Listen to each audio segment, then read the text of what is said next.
ముఖ్యంగా ఈరోజు రాష్ట్ర ప్రభుత్వం ప్రకటించినటువంటి జాబ్ క్యాలెండర్ ఒక జోక్ క్యాలెండర్గా మారిందని చెప్పొచ్చు. ఇట్స్ ఏ ట్రాష్, బక్వాస్. అంటే ఇలా రాష్ట్ర నిరుద్యోగ యువతను కాంగ్రెస్ పార్టీ దగా చేసింది, మోసపుచ్చింది. వాళ్ళు చెప్పింది ఏంటంటే ఆ రోజు మొదటి సంవత్సరమే మేము 2 లక్షల ఉద్యోగాలు ఇస్తాము అని చెప్పి అన్ని పత్రికల్లో ఫుల్ పేజ్ అడ్వర్టైజ్మెంట్లు ఇచ్చారు. వాళ్ళ ఏఐసిసి నాయకుడు రాహుల్ గాంధీ వచ్చి నాది గ్యారంటీ అని నమ్మబలికాడు.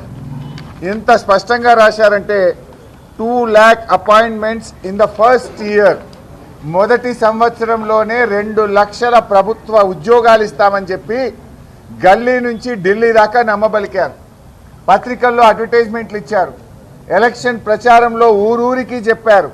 నిరుద్యోగ యువతకు బస్సులు పెట్టి గ్రామాల్లో పంపించి ఊర్లలో ప్రచారం చేయించి ఓట్లు వేయించుకున్నారు. గద్దెనెక్కినాక ఇవాళ మాట మార్చింది. ఓడ దాటదాకా ఓడ మల్లప్ప, ఓడ దాటినాక బోడ మల్లప్ప కథ ఉన్నది ఇవాళ రేవంత్ రెడ్డి కథ. ఇవాళ కాంగ్రెస్ పార్టీని రేవంత్ రెడ్డి గారు గత కొద్ది రోజులుగా నిరుద్యోగ యువత స్పష్టంగా అడుగుతూ వచ్చింది జాబ్ క్యాలెండర్ ఎప్పుడు అని. మొదటి క్యాబినెట్లోనే పెడతాం, జాబ్ క్యాలెండర్ ఇస్తాము అన్నారు.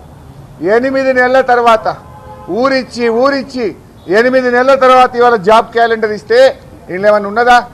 ఏవి 2 లక్షల ఉద్యోగాలు? మీరు సంవత్సరంలోగా 2 లక్షల ఉద్యోగాలు అన్నారు. 8 నెలలు పోయింది, ఇక ఉన్నది 4 నెలలు. ఈ 4 నెలల్లో 2 లక్షల ఉద్యోగాలు ఎట్లా నింపుతారా అని ఎంతో ఆశతో నిరుద్యోగ యువత ఎదురు చూసింది.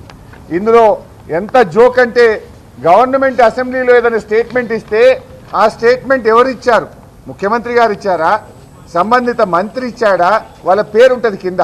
గవర్నమెంట్ స్టేట్మెంట్ అనేది అసెంబ్లీలో ఎప్పుడైనా పెట్టినప్పుడు ఆ స్టేట్మెంట్ ఎవరు చేస్తున్నారు? ప్రభుత్వం తరఫున ముఖ్యమంత్రి, మంత్రి గారా, ఎవరు చేస్తారనేది కింద పేరు, సంతకం ఉంటుంది.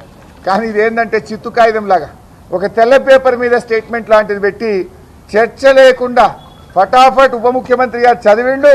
అరే మాకు మైక్ ఇవ్వండి అంటే సభలో నుంచి ఉప ముఖ్యమంత్రి గారు బయటకు వెళ్ళిపోయింది.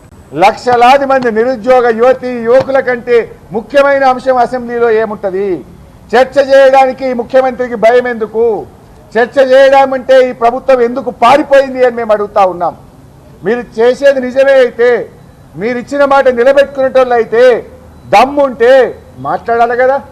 మాట్లాడమంటే ఎందుకు పారిపోయినరు అని అడుగుతా ఉన్నాం. నిరుద్యోగ యువత గురించి మాట్లాడదామంటే దానం నాగేందర్కి మైక్ ఇచ్చి మమ్మల్ని తిట్టించే ప్రయత్నం చేస్తున్నారు.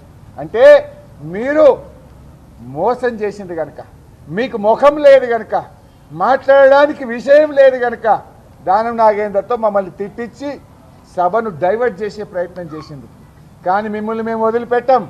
తప్పకుండా నిరుద్యోగ యువత పక్షాన బీఆర్ఎస్ పార్టీ పోరాడుతుంది, వాళ్ళకి అండగా నిలబడుతుందని చెప్పి తమ్ముళ్ళందరికీ కూడా నేను తెలియజేస్తా ఉన్నా.